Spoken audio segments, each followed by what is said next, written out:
Hi everybody, welcome back to our Honey Summer Series. I'm Dylan Shields, the project coordinator here at Cornerstone Care. This is Gina Mankey, Outreach Specialist for Cornerstone Care, and today we have with us our registered dietitian, Judy Siebert. She's going to be answering some of the questions we had commented on our Facebook post. Welcome, Judy. Well, thank you. It's great to be here. So, first question. Alrighty. What suggestions do you have to keep your kids active during the day while parents are working? That's an excellent question because, as you know, kids like, once you're off your schedule, and we're the same, you want to sleep in, you want to kind of lie around the house, and the ever-present phone or tablet or screen time. And that's really not a cool way to spend your summer. So how do you keep kids active is get on a schedule. Go to bed at a certain time, wake up at a certain time, and really maybe it takes more planning. You know, I don't know about you guys, but if left to your own, you may just sort of watch TV or lay around, right? So why don't we have a schedule? On Mondays, we're going to do this. And the schedule doesn't have to be very strict, but it gets you in the groove of doing things. And you really want to spend as much time outdoors as physically possible. I mean, that's where we kind of, the sunshine vitamin, we get vitamin D from the sun. We need to be outside. Now, maybe you can't go to the park on your own, but you could certainly be in the backyard, or you could plan things, or you could go to have outings or go with a babysitter to parks, to pools, to whatever. But basically, ride bikes, spend as much time as you can outside while trying to keep to a schedule. And that really means getting up and going to bed at a certain time. And I don't know about you, but for scheduling, I like to use either the calendar on my phone. I've been utilizing that more, and then paper calendars. Yeah, I'm old-fashioned. I like a paper calendar. But you know what? The kids aren't going to like to hear this, but chores. You could put chores on a calendar. And the chore could be simply make your bed every day. It changes the vibe of the whole household. So if you get up and make your bed and then have one or two chores, and then you'll be dying to get out of the house, away from the chores. Yeah. I'm a big believer in once in motion, we stay in motion. So if you stop doing something, you're more prone to not stop doing it, essentially. I mean, that's a theory. I mean, that is a really, in physics, object in motion tends to stay in motion. And it's true with kids. But the converse is true. An object at rest tends to stay at rest. So you got to get, if you start early, it's sort of like what you say, you just keep going. Yeah. And doing chores, that they are so important. And I struggle sometimes getting the motivation. But if I put music on or something I like to do, pairing it with the chore, I think gives me motivation to do the chore more. That is such an excellent suggestion because music is uplifting and motivating, and you can kind of get lost in it and then bust out the chores and be done. Yeah, great suggestion. So next question, any easy, healthy snack recommendations? Okay, that's a good question. Now, you know yourself, if you get overly hungry, what are you going to reach for? Anything. Ding, ding, ding. Exactly. So the key to snacks are think of it ahead of time. For young kids, if they come to you very hungry, you're going to be pressed for time. So really think ahead of time, like, and do whatever snacks you like, that's okay. But we're going to lean towards whole fruits, obviously. The summertime, there's abundant fruits and vegetables, but maybe sometimes if it's not presented, the kids don't get it. So cut up fruit, have a fruit salad, cut up some vegetables, have a good yogurt-based dip, have some, if you're after convenience, there's some healthy granola bars. If you're after convenience, there's some healthy prepackaged yogurts. Or cheese sticks are fantastic. There's so many things you can do, but the key is think ahead of time and maybe have a drawer in the refrigerator that these are the refrigerated snacks. Maybe have a drawer in the pantry. These are your go-to snacks. And again, I'm going back to a schedule. At 3 o'clock, we'll have a snack that'll hold you to dinner at 6, or mid-morning have a snack after playing. And once you learn that the snack's coming, you can kind of relax instead of like, oh, I need to eat. What is there? I'm going to grab this. So, okay, we're going to have celery and peanut butter or carrots and hummus. And then you almost really look forward to it. And it takes, we make so many decisions a day. And there's a thing called decision fatigue that if you know these snacks are available, you just kind of get in the groove and go with it. Yeah. I like that. It's like an incentive, like you said. It's kind of like, well, if I do this, I know I have this celery or one snack, being like, oh, I can grow that real quick. Yep, makes it easy. The easy button. Yeah, and I do start thinking like, oh, when is it going to be time to eat? When is it going to be time to eat? But then if there's already something, I know like I can rest. Just like you said, I can let that part of my brain have a rest. You're right, and engage it in other more fun things. Yeah. Yep. And then back to like prepping. I don't know about you, but personally I found like if I put that on my schedule, like if I get a day of the week that maybe is a lighter load, I'll be like, that's my prep day to prep the snacks for myself or others. That is such a great point. People that have the best success with healthy eating meal prep. So, and typically it's on Sundays if you're working. And it doesn't have to be the whole Sunday. You're going to set an hour aside, you're going to chop up some things, you have everything out, put them in little Ziploc bags, and you're good to go for the week. All right, so the next question we had on our Facebook post was, any advice for adults who spend most of their time sitting down during their workday? Boy, that is a job hazard. Truly, I have clients that go from an active job to a job where we sit, and not good things happen, cardiovascular or weight, because humans are designed to move. So when we're sitting at a desk with a little bit of stress, and it's not good for our mind or our bodies. So we have to kind of set some ground rules. And here are the first ground rules. If you can, every hour, on the hour, get up and move. Do you have to sprint down the hall? No, you just got to get up, get the blood flowing. It clears your mind. It makes you even better at work because sometimes you just get so bogged down with computers or emails or whatever. Every hour on the hour, 5-minute break. Another thing is, my trick is to have a nice big glass of water. And then you're going to have to naturally get up. And why don't you use the bathroom on another floor? Go up a flight of steps, walk around, come down. And there's little things you could do instead of having, and this is ergonomically not sound, instead of having the garbage can here, get up and walk across the room.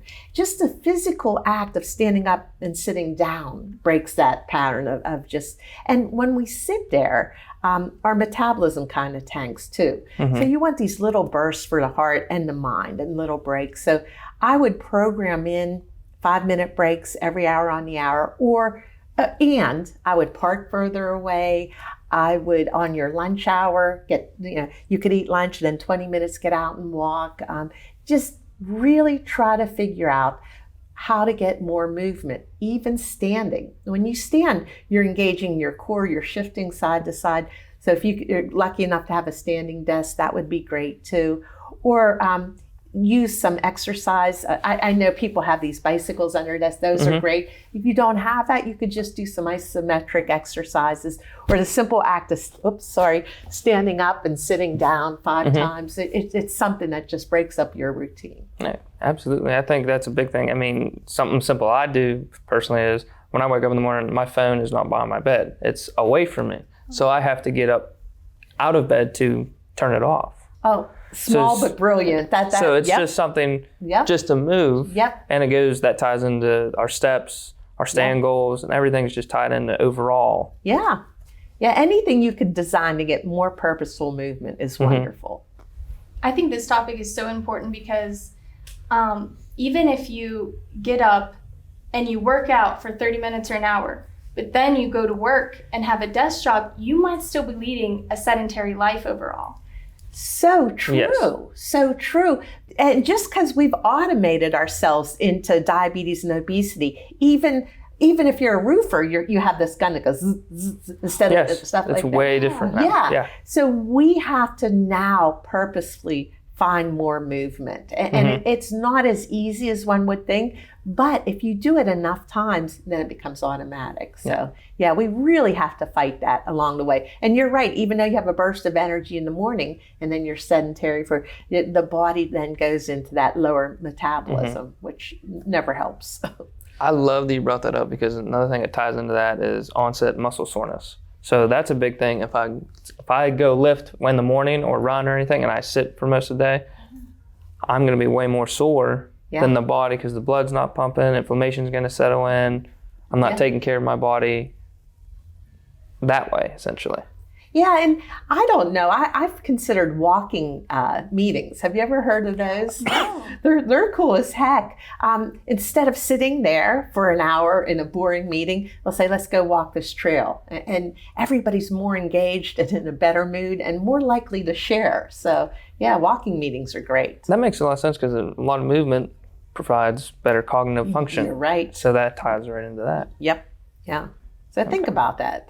That's awesome. I love this. Yeah, our next one will be walking. Yeah. All right, so next question. Will you share some easy summer recipes we can use to stay healthy? Well, so yeah, the summer, there's an abundance of fruits and vegetables. You know, we should be hitting every farmer's market on the way home, really loading the house with foods will help you succeed. I'll give you a good website. I use Cooking Light and Eating Well. They're the best ones. And you can put in whatever. You're on a diabetes diet or Mediterranean diet or gluten-free, and they'll provide the recipes for that. Even All Recipes, I've used that. They have a healthy section. So you could really Google it. But the key is stocking the house with the foods, meal prepping or planning, thinking about it. Don't leave it to chance.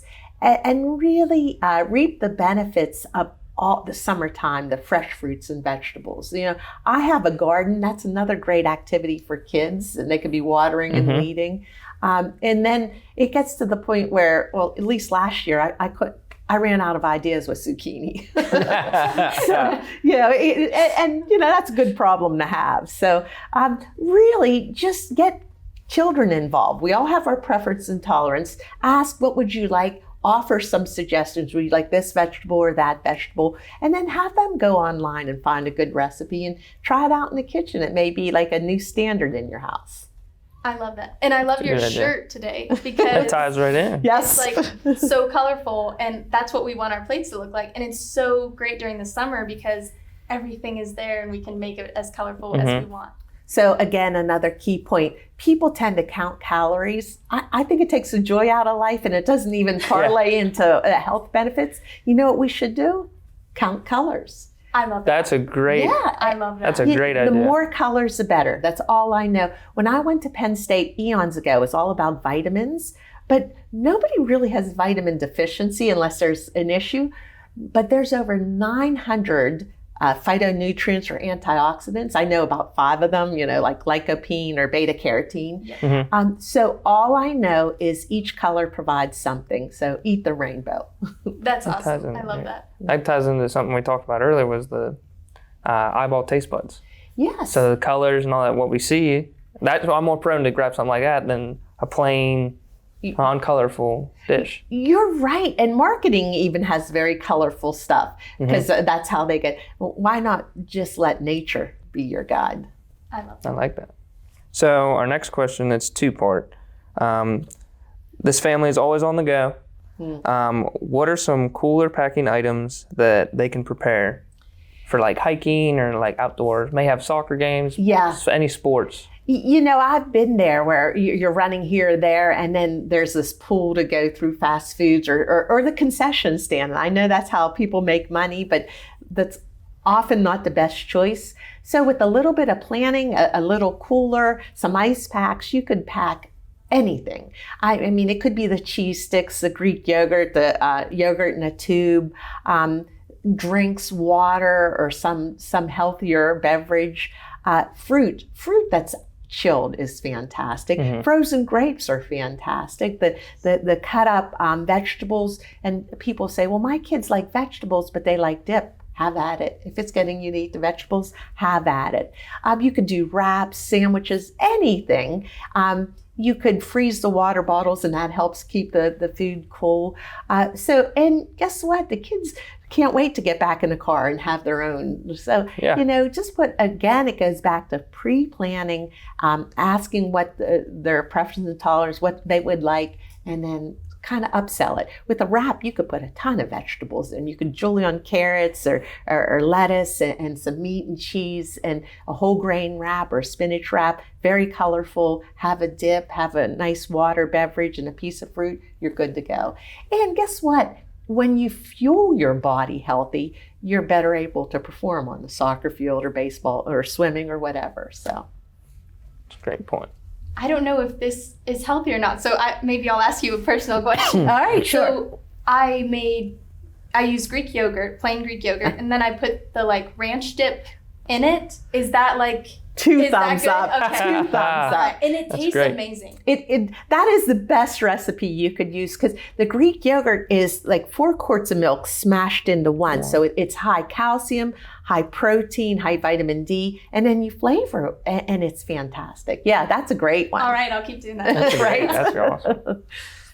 Kind of bouncing off that, are there drinks I should be leaning towards more for hydration and lower sugars? So the bottom line is water quenches our thirst, no matter what all these ads are telling us. All right. Now, if you're out and it's a very hot day and you're running or exercise, then we can go to electrolytes. And I'm cool with that if it's an extended period of time. But water, and water that's chilled, and we need to upsell it, you know. And what I mean by that, make it taste good. You could slice lemons, fruit, infuse it, put mint in it, crunchy ice, big ice cubes, get a special glass, whatever it takes. But I think the individual needs to have the water bottle with them because that's the only way you can stay hydrated. And you have to worry this summer. The summers are getting hotter, it seems like, and you're out playing. You really need a constant source of water, basically. Mm-hmm. Now, a treat every now and then, have at it, but it shouldn't be regular. And am I a fan of sugar-free drinks?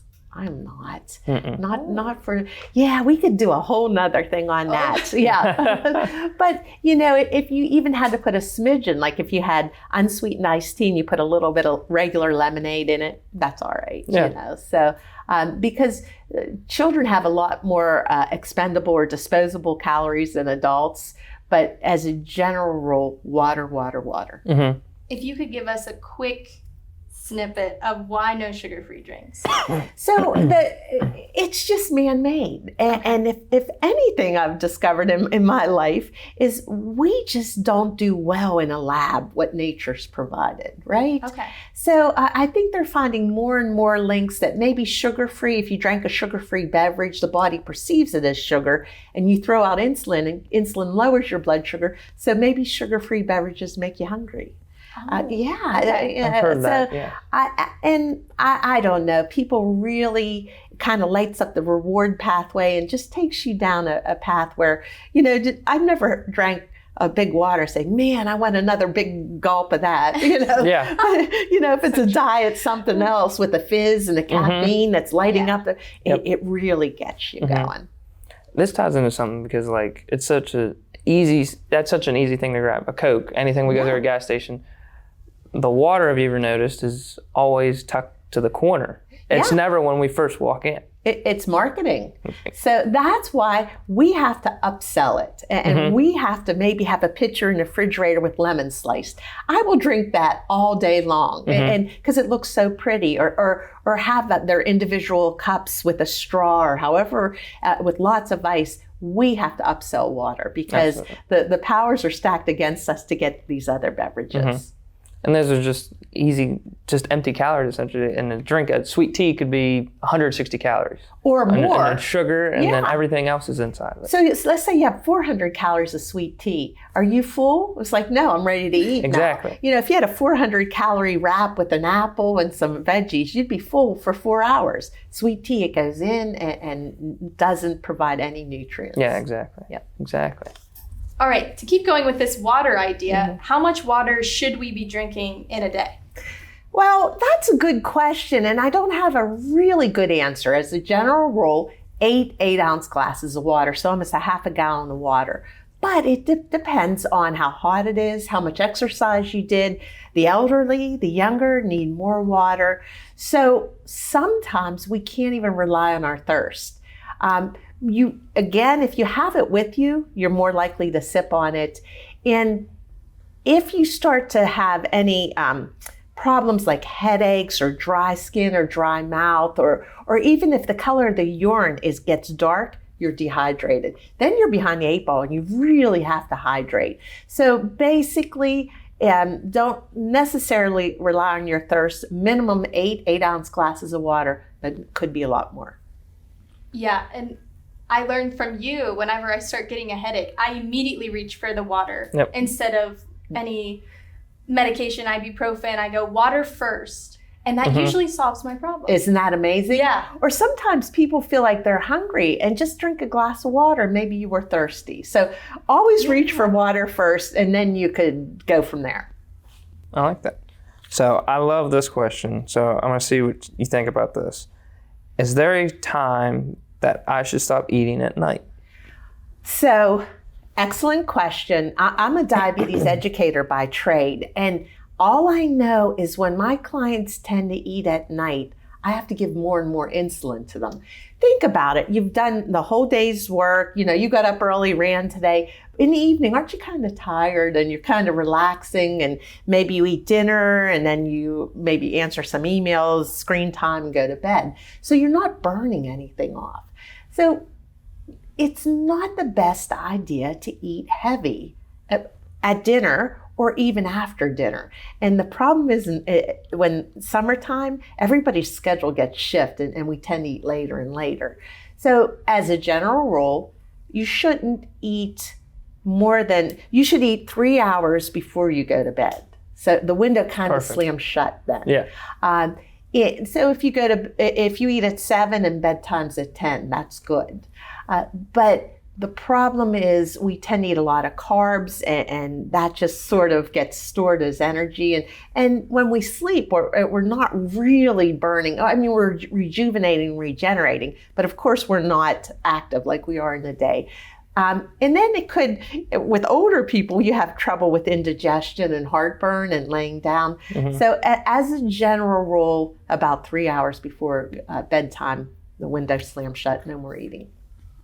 I'm a big advocate for that. I like that. In my house, I kind of think of, if I don't see it, I'm more prone to not have it. That's actually, you have to design the kitchen that way. Mm-hmm. So if it's out there or there's a lot of triggers, you're going to go eat it. But if it's a nice, organized, clean space, you're probably not.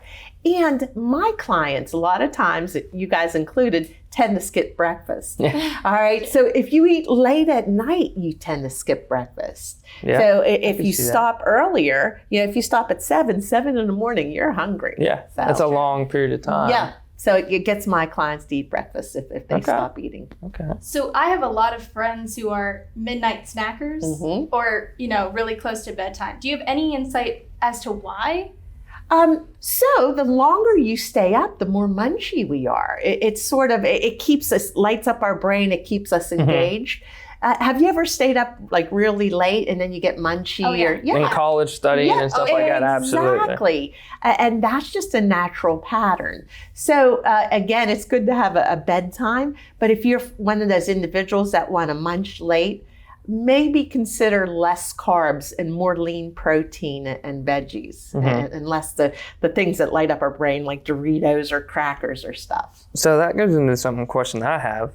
Is there certain foods that you would say don't have late at night because certain foods may trigger a poor night's sleep, a night where we don't get a lot of sleep or wake up a lot? So as a general rule, any ultra processed food, and that's what lights up our brain, that's the prepackaged stuff.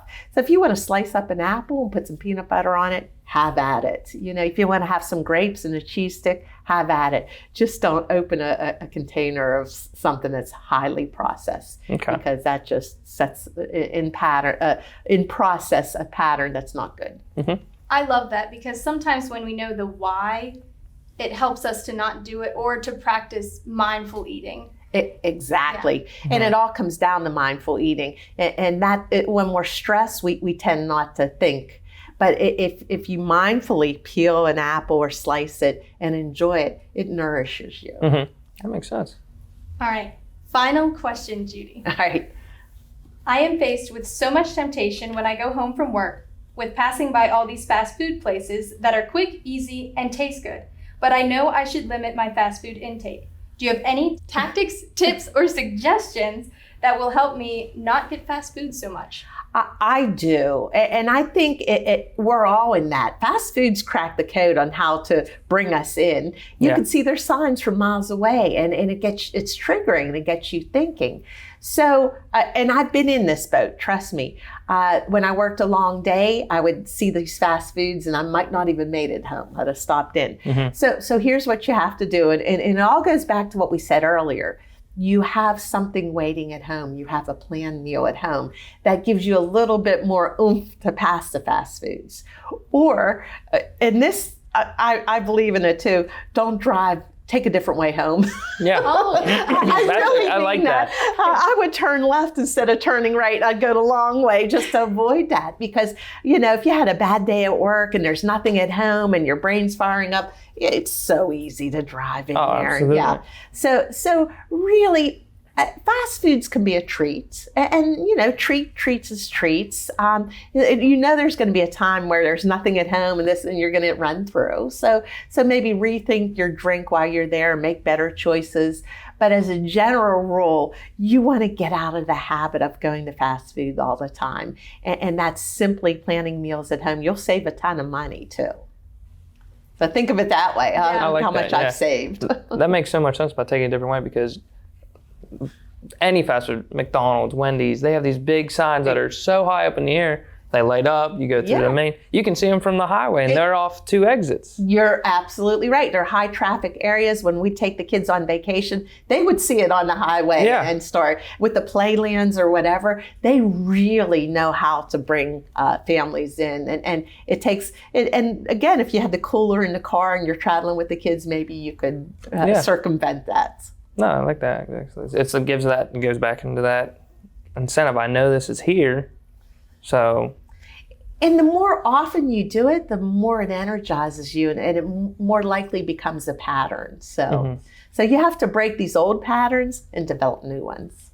Well, thanks again, Judy, for coming in. It's been great. Thank you guys for tuning in. We will talk to you guys all soon. If you would like to leave any comments or suggestions of what you'd like us to cover, please let us know.